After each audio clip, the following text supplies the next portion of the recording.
Muito bem, convido você para mais uma aula da Escola Bíblica Dominical, a aula de número 11, com o título Atributos da Unidade da Fé. Olha que atributos maravilhosos que não podem faltar no nosso cotidiano: humildade, mansidão e longanimidade. Vamos discorrer então sobre esse assunto aqui com a graça de Deus de forma resumida, viu? O texto áureo se encontra em Efésios capítulo 4 e o versículo 1. Rogo-vos, pois, eu, o preso do Senhor, que andeis como é digno da vocação com que fostes chamados. Paulo, então, dando este conselho à igreja de Éfeso. Verdade prática: a unidade na igreja depende de que os crentes evidenciem no cotidiano a humildade, a mansidão e a longanimidade. Então, para o bem-estar da igreja, para a unidade da igreja, humildade, mansidão e longanimidade tem que estar em prática sobre as nossas vidas. Primeira parte da lição, o título: para haver unidade é preciso humildade. No item 1, o modo digno do viver cristão. A conduta geral do crente é o destaque dessa seção da carta.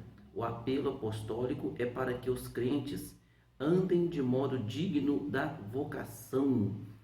E diz assim, o apóstolo Paulo apresenta 3 virtudes essenciais para que isso aconteça. Quais são elas? A humildade, a mansidão e a longanimidade, viu? No item 2, humildade.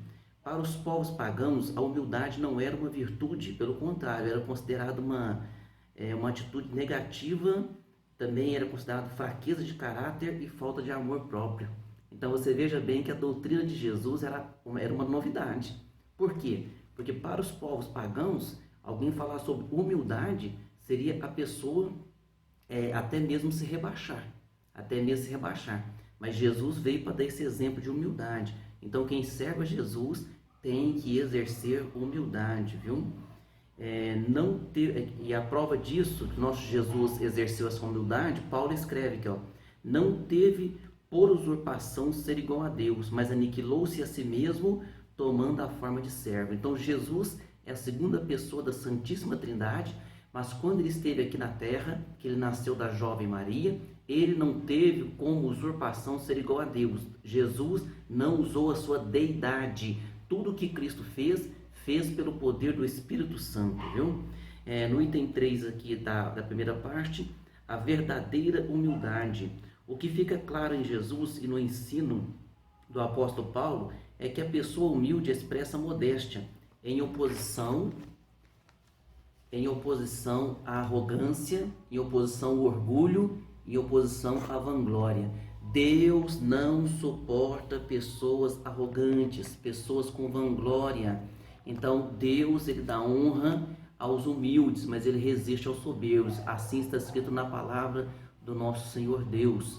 Na parte 2 da nossa lição, para haver unidade é preciso mansidão. Então, para haver unidade, para que a igreja tenha essa unidade, para que a igreja se mantenha de pé, para que a igreja mantenha esse vínculo fraternal, é necessário mansidão. No item 1 aqui, mansidão, um fruto do Espírito. Então, quando o apóstolo Paulo fala sobre o fruto do Espírito, mansidão é uma dessas características desse fruto, viu? A palavra mansidão transmite o conceito de ternura, gentileza, cortesia e paciência, viu? A ausência de precipitação. Então, mansidão é a ausência de precipitação. Muitas vezes nós somos precipitados, nós damos uma resposta rápida, nós nos colocamos assim, em situações desagradáveis, que muitas vezes nós poderíamos evitar simplesmente por aguardar um pouco para dar uma resposta. Quantas das vezes eu, como pastor, tive que resolver alguns casos e a pessoa naquela aflição liga, né? Pastor, tá assim, aquela aflição toda. Eu digo, irmão, vamos fazer uma oração, amanhã nós vamos conversar. Por quê? Porque amanhã é um outro dia. Aí a cabeça esfria e a pessoa então reflete melhor, porque na hora do sufoco, na hora do aperto, pode-se falar coisas que vai se arrepender depois, viu? Nós saímos falando tudo que nós pensamos, eu tenho que ser verdadeiro. Sair falando tudo que pensa, isso não é ser verdadeiro, isso é descontrole emocional. Então, por mais que você seja a sua verdade, você pense algo de alguém, nós precisamos ter respeito, não ter consideração. uns pelos outros, viu? E isso induz-nos à mansidão. No item 2 aqui da segunda parte, grandes exemplos de mansidão. Quais são os grandes exemplos da Bíblia? É claro que Jesus sempre é o grande exemplo, mas também aqui fala sobre Moisés. Moisés foi considerado o homem mais manso ali na sua época. Ele era o homem mais manso que estava vivendo ali naquela ocasião. Então Moisés dá um grande exemplo para nós. Você veja bem que Miriam e Arão se voltaram contra ele. Miriam ficou leprosa. Moisés orou a Deus para que Deus perdoasse então a sua irmã. Olha só, houve um levante contra ele e mesmo assim ele levou a Deus em oração. Então vamos seguir o exemplo de Moisés e o exemplo de Jesus. Jesus foi caluniado, Jesus foi tantas vezes humilhado, mas ele sempre levou uma palavra positiva. Ele sempre deixou aos seus opositores a chance de perdão, a chance de reconciliação. O próprio Judas Iscariotes, quando Judas traz Jesus daquela maneira, Jesus fala para ele: amigo, com um beijo traístes o Filho do Homem. Então Jesus deu todas as oportunidades de reconciliação. Então Jesus, nosso exemplo maior aqui de mansidão. A verdadeira mansidão, pessoas com essa virtude são disciplinadas e capacitadas a perseverar na perseguição, não revidam os maus tratos sofridos, não se apressam a emitir juízo. Então, por mais que eu sei que é difícil, então alguém falou alguma coisa de você, houve algum comentário, houve alguma questão, então parece que nós temos nós temos uma pressa em responder, principalmente quando nós achamos que estamos com a razão, mas nós não podemos fazer dessa forma. Precisamos da graça de Deus. Aí você diz: pastor, tudo que o senhor está falando é bonito, mas tudo que o senhor está falando, pastor, é teoria. Não, veja bem, não é teoria, é que o que eu estou falando, para se praticar, precisa da graça de Deus, do Espírito Santo. Então eu estou ensinando o que está na Bíblia, e o Espírito Santo é que vai nos capacitar para colocar em prática, viu? No item 4 aqui da segunda parte, mansidão pressupõe conciliação. Então todas as pessoas que praticam a mansidão através do Espírito Santo são pessoas conciliadoras, viu? Se todos os crentes de cada igreja desenvolvessem a virtude de mansidão, o espírito conflituoso desapareceria. Em lugar de sentimento faccioso, de divisões, eles apresentariam um espírito manso e conciliador, tá ok? Parte 3 da nossa lição. Para haver unidade é preciso longanimidade para o exercício do perdão. No item 1 aqui, longanimidade, um fruto do Espírito. Então, aquele fruto do Espírito que Paulo fala lá em Gálatas, uma das qualidades dele, além de mansidão, uma das qualidades dele também é longanimidade. Longanimidade tem um sentido de paciência, tolerância e constância. Quantas vezes perdoarei meu irmão? Perguntou Pedro a Jesus. E Pedro fez uma sugestão, até 7. Jesus disse: não te digo até 7, mas até 70 vezes 7. Isso é longanimidade.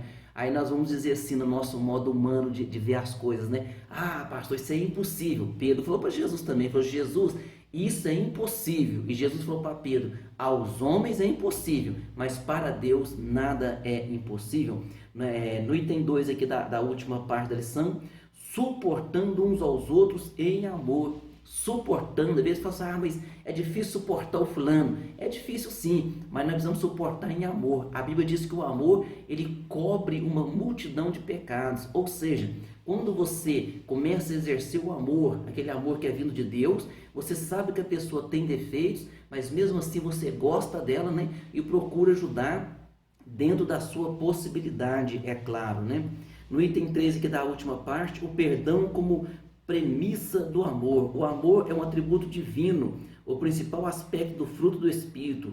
É uma virtude altruísta, que nos conduz a tratar aos outros como gostaríamos de ser tratado. Então, o segundo mandamento é esse, amar o próximo como a ti mesmo. E Jesus vem e estreita ainda mais este mandamento, diz assim, amai ao próximo como eu vos amei. Então esse amor só pode vir de Deus, só Deus pode nos capacitar a colocar em prática este amor, viu? Vamos lá para as perguntas. Pergunta número 1, qual é o apelo apostólico? é para que os crentes andem de modo digno da vocação. Pergunta 2, onde que a humildade aparece como virtude? Na vida de Cristo, que a humildade aparece como virtude, pois ele não teve por usurpação ser igual a Deus. Então, para os povos antigos, os pagãos, humildade era uma fraqueza. Aí Jesus vem e mostra que não. E Jesus ainda fala assim, aprendei de mim que sou manso e humilde de coração e encontrareis descanso para a vossa alma. Pergunta 3, que conceitos a palavra mansidão transmite? Transmite os conceitos de ternura, gentileza, cortesia e paciência. Então não custa nada ser gentil, gentileza gera gentileza, viu? Pergunta 4, cite os 2 grandes exemplos de mansidão na Bíblia. Lógico, Jesus é sempre exemplo de tudo para nós. E também nós temos lá o Moisés, o homem mais manso da terra, está escrito lá na palavra em Números. Pergunta 5, qual é o sentido de longanimidade? Tem um sentido de paciência, tolerância e constância. As lições estão uma bênção, compartilhe, estude, frequente a escola bíblica dominical e continue sendo uma bênção nas mãos de Deus. Até a próxima aula.